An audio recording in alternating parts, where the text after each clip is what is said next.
Good afternoon. Around the world, young people still sit in classrooms like this, designed for an industrial era when rote learning, memorization, finding that one fact was the path to success.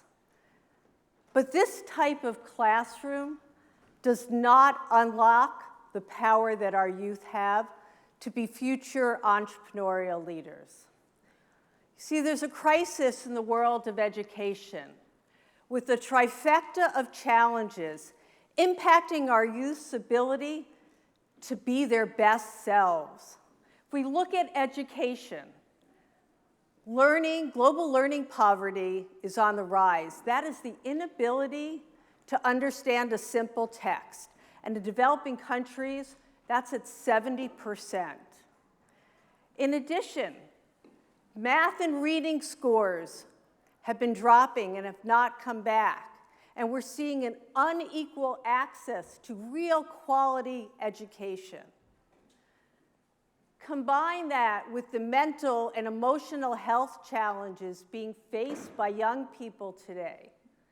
We know that self-esteem and resilience levels have dropped, while anxiety, stress, and depression are all on the rise. And this isn't only for young people. This is for the teachers, those who are there to inspire them. And finally, you've heard a lot about artificial intelligence today.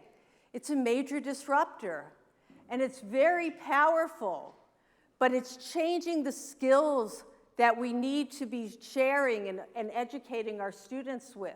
And that classroom environment I showed you will not do the job. So what do we do? Oops. Yeah. How do we unlock the skills that young people need to navigate an uncertain future? Let's first look at what those skills are. The World Economic Forum did a significant amount of research asking employers, what are the skills? What do you need for future workers? And if you look at these skills, they're less technical, and they're much more about human development skills. They're about being agile. They're about being resilient, so when things don't go as planned, you can pick yourself up and figure out what to do next. It's about learning the pivot, as all Babson students know.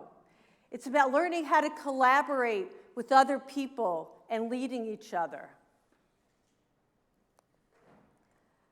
Entrepreneurship education, I truly believe, is the route to unlocking youth's potential because it creates the ability to create, to be curious, to collaborate and work with each other. In my role at Babson, I have the opportunity to work with young people and educators around the world. Last year, I was brought to Chennai, India. I was invited to teach a one-day workshop on entrepreneurship at an orphanage. I walked into the orphanage, 40 teenagers sitting up straight like all of you here today. And a teacher said to me, "Good luck getting them to participate." I said, all right, it's a good challenge. I asked them, and I'm going to ask you the same question. How many of you believe you are an entrepreneur? Raise your hand. All right, that's good, encouraging. I'd say about 80, 90% of the room. That was not what happened when I was in India. Not a single student rose their hand. And I said, okay, this is a challenge for me. Let me ask all of you students, finish the following sentence. An entrepreneur is somebody who, and with that prompt, they got excited. They got engaged. They started talking.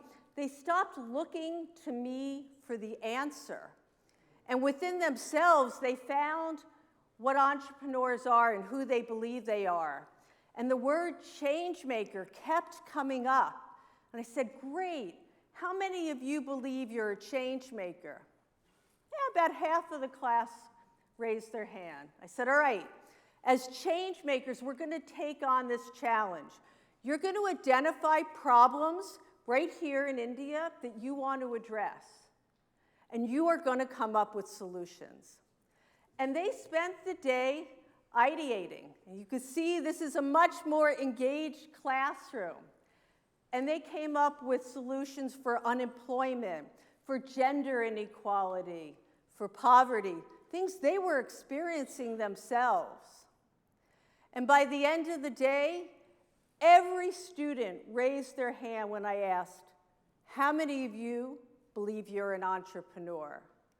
The convener of the program was amazed by the transformation, because in one day, we unlocked their potential. We showed them who they could be. And this is so powerful, because the type of classroom environment where you're all sitting and waiting for the teacher to give you the answers doesn't work. So I reflect back on my career at Babson.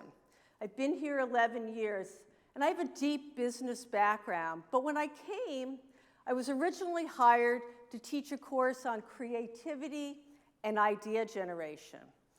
Super excited to be at Babson. They gave me the syllabus that they used to teach it in the past. And I'm reading through lots of amazing assignments, except for one that puzzled me. Keep a reflection journal, and 20% of your grade is going to be the paper you write on reflection. And I thought to myself, what does reflection have to do with idea generation or creativity? And I almost eliminated it and thought, I'm new, it's probably not a good thing to do, and I kept it. And I'm really glad I kept it, because when I read their journals, their papers, I learned about their learning experience, the journey they took to get to where they are today. It was very powerful. I then went on to teach Foundations of Management and Entrepreneurship, FME. That is Babson's signature course every freshman takes. They come up with ideas, they work in teams, and they come up with a business that they run. It's an amazing course. I co-taught it for 7 years with a psychologist. And he taught teamwork, collaboration, how to work with other people. Well, I taught your more traditional business classes or topics, marketing plans, business, finance, operations. And we get to the end of the semester, the first year, and we asked the team leaders, because they were running businesses, what was the greatest learning you had?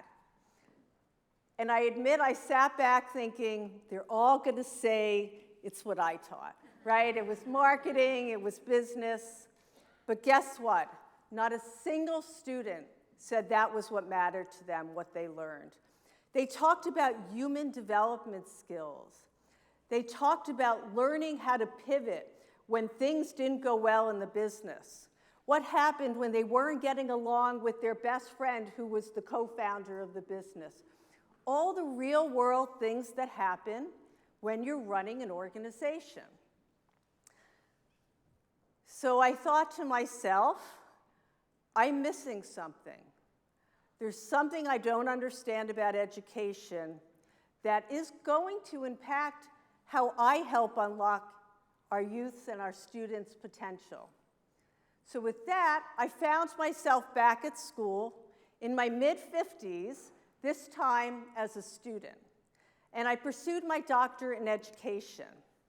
And when I finished, I took on the role as academic director of the Youth Impact Lab, where I have the privilege of working with teachers around the world. And one of the things that I truly learned was, what does learning mean? Because it's simply not about acquiring facts and figures. It's about experimenting. It's about reflecting on what we've done and making meaning out of it so we know how to course correct, so we know how to move forward in the world. I run our summer study program where we have students, high school students, hundreds take our youth entrepreneurship curriculum. And I'm sharing the results because I think this is powerful coming from the students. Because after taking our entrepreneurship course, they shared that they were more resilient, that they could work and collaborate with others as they solve societal problems because they work on UN global goals, right? That they were more confident in who they are. And over 80% of the students who take this course told us that they felt more confident they could do better in math and in science, in the academics. Why? Because confidence is significant. It's so powerful in learning. And I'm going to share a quote from one of the students, I'm just going to paraphrase, he was neurodiverse. And he felt like he just simply did not belong. He lacked confidence. He was afraid of speaking out in class. Yet the course changed his paradigm. It changed his confidence level, which really changed his life. Because something magical truly happens when young people own their learning, when they believe in themselves, when they know they can achieve things that others may have said, you cannot, or the voice in their head said they cannot. And that's powerful. So how do we unlock this huge potential young people have to be change makers and entrepreneurial leaders in the world? I want to give you a few ideas as I close out my talk. For school leaders, for policymakers, it is so critical that you reimagine what entrepreneurship education means, because it's not simply a business topic. It's not something that you do in one class. It is embedded in how our students think, how they learn. And it's critical that our teachers have the power, the confidence, and the training to deliver on entrepreneurial mindset. For teachers, you have this amazing ability to create a culture in your classroom of entrepreneurial thinking, where young people feel like they can experiment, where they can fail, where they can pivot and pick themselves up and truly become entrepreneurial leaders and change makers. For parents, and I'm a parent, I know the temptation to want to lead our children and hold their hands, give them the answers through the journey. But that will not support our children's success. It is so important to let them experiment, to let them know that they can fail, because resilience is only built through the journey. And for students, you have the power to change the world, but it starts with a simple act. Try, experiment, but along the way, do not forget to reflect on a regular basis. What did I learn? What worked? What did not work? And how am I going to make things different? Because that's what true learning is all about. So I have a final question. Are you ready to act? Thank you.